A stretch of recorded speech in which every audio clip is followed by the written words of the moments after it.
magsama po ang isang pamilya sa paggawa ng mabuti, maganda po ang magiging epekto nito, lalo na po sa amin. Oo nga po, nagkakaroon pa ng magandang relationship ang pamilya. Kaya sasamantalahin ko na po yung panahon na makasama ang mga magulang ko sa pagtulong sa kapwa. Yan ay pagmamahal sa kanila at pagmamalasakit sa ating kapwa para sulit ang ating bakasyon. O, Bible story naman tayo. Sige po, Kuya. Okay. Kahapon ay natunghayan natin matapos na maghukom sina Hepte at Ibsan ay muli na namang gumawa ng kasamaan ang Israel. Kaya ibinigay po sila ng Panginoon na 40 taon sa mga Filisteo.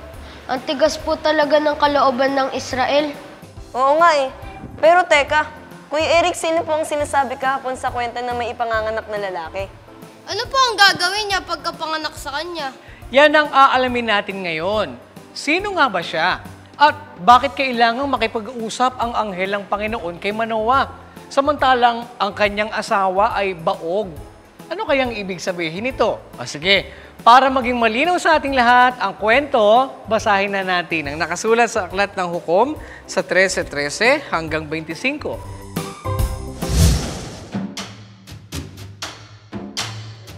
At sinabi ng anghel ng Panginoon kay Manoah, sa lahat ng aking sinabi sa babae ay mag-ingat siya. Siya'y hindi makakakain ng anumang bagay na nanggagaling sa ubasan, ni uminom man lamang ng alak, ni nang inuming nakalalasing, ni kumain man ng anumang maruming bagay. Lahat ng iniutos ko sa kanya ay sundin niya. At sinabi ni Manoah sa anghel ng Panginoon, isinasamo ko sa iyo na ikaw ay aming mapigil upang maipagluto ka namin ng isang anak ng kambing. At sinabi ng anghel ng Panginoon kay Manoah, bagaman ako'y iyong pigilin, hindi ako kakain ng iyong pagkain. At kung ikaw ay maghahanda ng handog na susunugin, ay iyong nararapat ihandog sa Panginoon. Sapagkat hindi na alaman ni Manoah na siya'y anghel ng Panginoon. At sinabi ni Manoah sa anghel ng Panginoon, ano ang iyong pangalan? Upang pangyayari ng iyong mga salita ay mabigyan ka namin ng karangalan. At sinabi ng anghel ng Panginoon sa kanya, bakit mo itinatanong ang aking pangalan? Dangang kagilagilalas. Sa gayoy kumuha si Manoah ng isang anak ng kambing, pati ng handog na harina, at inihandog sa Panginoon sa ibabaw ng bato. At gumawa ng kamangha-mangha ang anghel, at minasdan ni Manoah at ng kanyang asawa.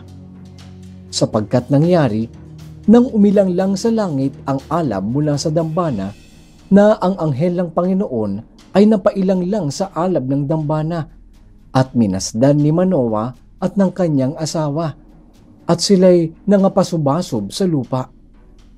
Ngunit hindi na napakita ang anghel ng Panginoon kay Manoah o sa kanyang asawa. Nang magkagayoy, naalaman ni Manoah na siya'y anghel ng Panginoon. At sinabi ni Manoah sa kanyang asawa, walang pagsalang tayo'y mamamatay, sapagkat ating nakita ang Diyos. Ngunit sinabi ng asawa niya sa kanya, kung nalulugod ang Panginoon na patayin tayo, hindi sana niya tinanggap ang handog na sinunog at ang handog na harina sa ating kamay. Ni ipinakita man sa atin ang lahat ng mga bagay na ito, ni nasaysay man sa panahong ito, ang mga bagay na gaya nito. At nanganak ang babae ng isang lalaki, at tinawag ang kanyang pangalan na Samson. At ang batay lumaki, at pinagpala ng Panginoon. At pinasimulang kinilos siya ng Espiritu ng Panginoon sa Mahanedan, sa pagitan ng Sora at Estaol. Ayun! Si Samson pala yun. O, naunawaan niyo ba ang kwento, mga bata? Opo, Kuya Eric! Pinakita po talaga ng Panginoon na kalooban niya ang pagsilang ng batang si Samson. At mula po sa pagkapanganak sa kanya, ay talagang sinamahan po siya ng Panginoon hanggang sa paglaki po niya. Ano po ngayon ang papel niya at bakit po siya ang sinama ng Espiritu ng Panginoon? Yan naman ang sasagutin at ipagpapatuloy ng ating kwento bukas kung laloobin ng Panginoon. Kaya't huwag kayong absent sa panonood ng Bible story.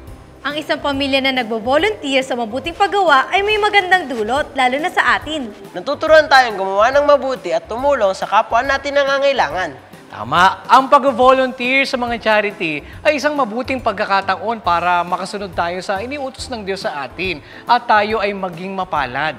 Basahin nga natin ang nakasulat sa Aklat ng Gawa sa 20:35. Nagbigay halimbawa ako sa inyo sa lahat ng mga bagay na sa ganitong pagpapagal ay dapat kayong magsisaklolo sa mahihina at alalahanin ang mga salita ng Panginoong Hesus na siya rin ang may sabi, lalo pang mapalad ang magbigay kaysa tumanggap. Mga bata, kasama nyo ba sila lolo, lola, tito at tita at ang mga pinsan nyo sa bahay? Ano-ano ang mga activity na ginagawa ninyo kasama sila at paano ito nakakatulong sa ating pamilya? Alamin natin yan bukas kung loloobin ng Diyos.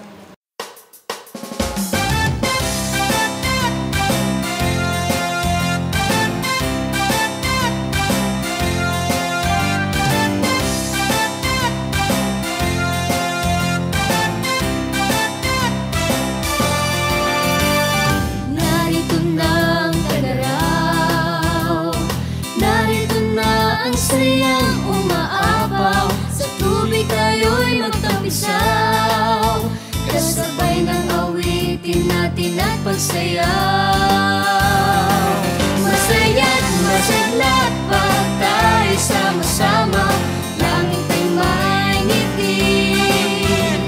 Halina't yakapin ang simoy ng hangin, ng tag-araw, ng tag-araw. Iwanan mo na ang bumbay, ipagpasalamat ang buhay, sa amin ika'y sumabay, narito na ang ating hinihintay. Masaya't masigla pa tayo sama-sama, langit ay may ngiti. Halina't yakapin ang simoy ng hangin, ng tag-araw, ng tag-araw. Bawat pagkakataon, bigay ng Panginoon, gawin ang mabuti ngayon, tag-araw, tag-araw. Masaya't masigla pa tayo sama-sama, langit ay may ngiti. Halina't yakapin ang simoy ng hangin, ng tag-araw, ng tag-araw. Masaya't masigla pa tayo sama-sama, langit ay may ngiti. Halina't yakapin ang simoy ng hangin, ng tag-araw, ng tag-araw. Masaya't masigla pa tayo sama-sama, langit ay may ngiti. Halina't yakapin ang simoy ng hangin, ng tag-araw, ng tag-araw.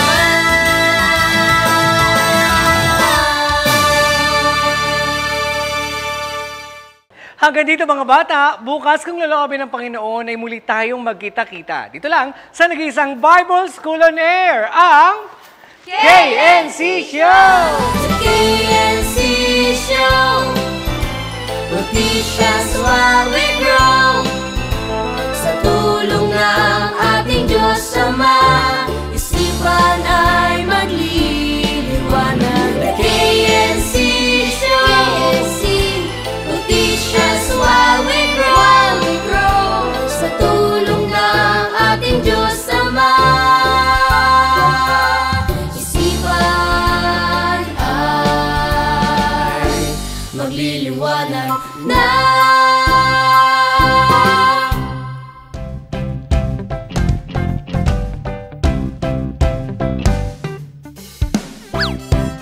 O sige, para malinawan tayo, tungkol sa ating kwento, basahin lang tungkol sa ating kwento. Mga bata, kasama niyo ba si Lolo, Lola, Tito at Tita sa bahay?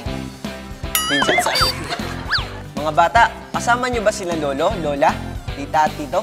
At minsan?